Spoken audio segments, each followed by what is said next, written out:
প্রিয় দর্শক, আসসালামু আলাইকুম।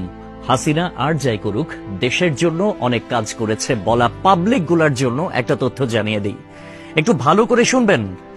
বাংলাদেশের বর্তমান ঋণ কত জানেন? 99.3 বিলিয়ন মার্কিন ডলার। আই রিপিট, 99.3 বিলিয়ন মার্কিন ডলার।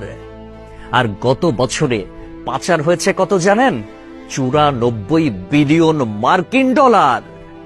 হিসাব করে দেখলাম, তিনি যেই টাকা পাচার করেছেন সেই টাকা দিয়ে মাত্র 697টা মেট্রো রেল, 397টা স্যাটেলাইট আর 36টা পদ্মা সেতু বানানো যেত। একটা 1000 টাকার নোটের ডাইমেনশন কি, সেটা নিয়ে না হয় অন্য এক সময় আলাপ করা যাবে। ধরুন 11 লক্ষ কোটি টাকা 1000 টাকার নোট দিয়ে একটার উপর একটা রাখলে এর উচ্চতা কত হবে জানেন? 2750.5 কিলোমিটার। বাংলাদেশের সর্বোচ্চ উচ্চতার পাহাড়ের উচ্চতা কত? 1063 মিটার। এক লেয়ারে সাজালে এই টাকা জায়গা করে নেয় কত? 124.76 বর্গ কিলোমিটার। আর ঢাকার সাইজ মাত্র 306 বর্গ কিলোমিটার, চট্টগ্রাম 155 বর্গ কিলোমিটার। এই দুই বিভাগীয় শহর বাদে বাকি সব বিভাগীয় শহর এই টাকা দিয়ে ঢেকে দেয়া যাবে। পাশাপাশি যদি বসান তাহলে লেন্থ হবে কত জানেন? 1782349.6 কিলোমিটার। এক কথায় আমি সংখ্যাটা বলতে পারলাম না, আপনারা একটু ক্যালকুলেটরে হিসেব করে নেবেন, মানে ক্যালকুলেটরেও ধরবে বলে মনে হয় না। পৃথিবীর পরিধি কত? 40,000 কিলোমিটার। এই টাকা পাশাপাশি বসিয়ে পৃথিবীর পুরোটা 44.5 বার রাউন্ড দেয়া যাবে, মানে ঘোরা যাবে।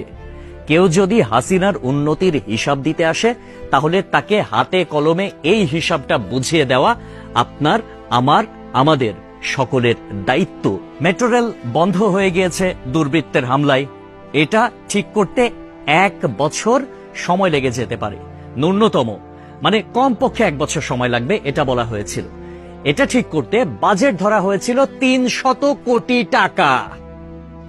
অথচ 2টা স্টেশন বাদ দিয়ে খুব সহজেই মেট্রো রেল চালু করা যেত, কিন্তু সেটা করেন নাই তার সঙ্গপাঙ্গরা। কারণ খেতে হবে, বেগম পাড়ায় টাকা পাঠাতে হবে, বেগম পাড়ায় বেগমরা গিয়ে ফুলে ফেপে উঠবে, তারা আরামসে দাস দাসী নিয়ে দিন কাটাবে। এইটার জন্য এত টাকা বরাদ্দ করা হয়েছিল। কিন্তু শেখ হাসিনা পালিয়ে যাওয়ার পরে এখন আমরা জানতে পারছি মেট্রো রেল চালু হতে আর মাত্র কয়েকটা দিন বাকি। তাহলে বোঝেন ব্যাপারখানা। আমাদের শিরা উপশিরা থেকে শুরু করে রন্ধ্রে রন্ধ্রে প্রত্যেকটা জায়গায় এইরকম চুরচামারির অভ্যাস। মানে দেশে উন্নয়ন হবে, উন্নয়নের আগে কে কয় টাকা ভাগ করে খাবে, এইটাই হচ্ছে তাদের টেন্ডেন্সি, এইটাই হচ্ছে তাদের মানসিকতা। পদ্মা সেতু হয়েছে কত টাকায় আপনারা সবাই ভালো করে জানেন। মেট্রো রেল হয়েছে কত টাকায় আপনারা সবাই জানেন। এলিভেটেড এক্সপ্রেস ওয়ের হিসাবটাও একটু গুগল করলে জানতে পারবেন। অথচ অন্যান্য দেশে এটার অর্ধেকও খরচ হয় না। তাহলে বাকি টাকা কই যায়? এক কথায় উত্তর, বেগম পাড়ায়।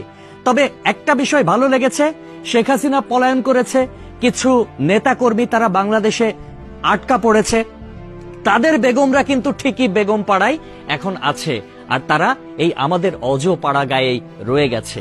একটা কথা সব সময় মনে রাখবেন, পাপ বাপকেও ছাড়ে না। প্রকৃতি ছাড় দেয় কিন্তু ছেড়ে দেয় না। সবকিছুর হিসাব পয় পয় করে দিতে হবে একদিন। সবাই ভালো থাকবেন। আসসালামু আলাইকুম।